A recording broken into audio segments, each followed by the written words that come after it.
how do you measure patience? How do you measure, things that are more of our character? Yes, the attributes show up. So attributes are more inherent to our nature. Okay, we're pretty much born with them. All of us have all the attributes. It just depends on what level of adaptability we have.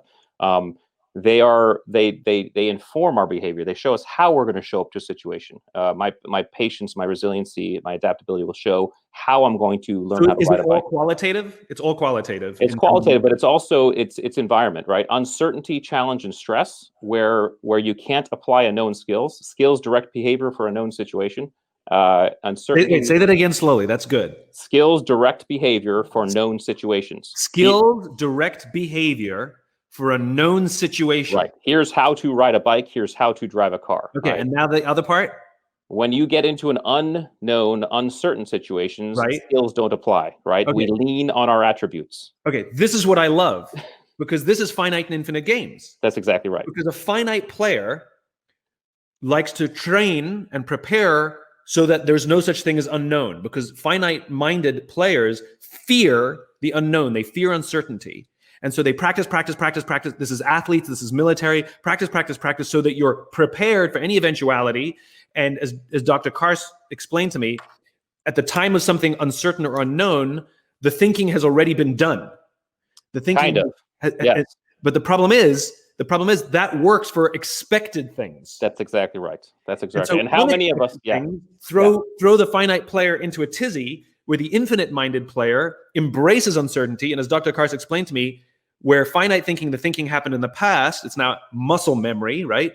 I didn't have to think, I just relied on my training. You hear it all the time. Mm-hmm.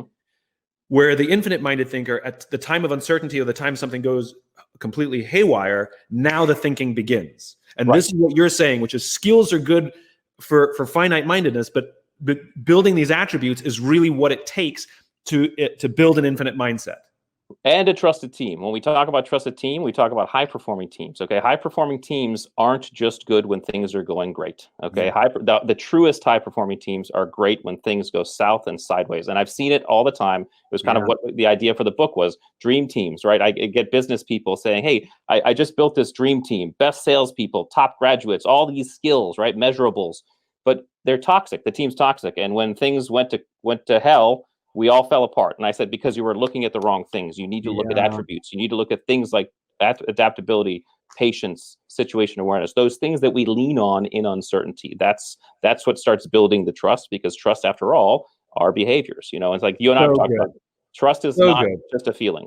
Trust is more than just a feeling. It's a belief. A feeling is just a human emotion justified. Or no, a human emotion. That's all it is. A belief is a human emotion justified and rationalized. Doesn't matter if it's right or wrong. It just matters that it has been. So it's a belief. You can't make anybody trust you. All you can do is behave in a way that allows them to make a decision to trust you. And that's what you have to do in a trusted team. You're my philosopher warrior friend.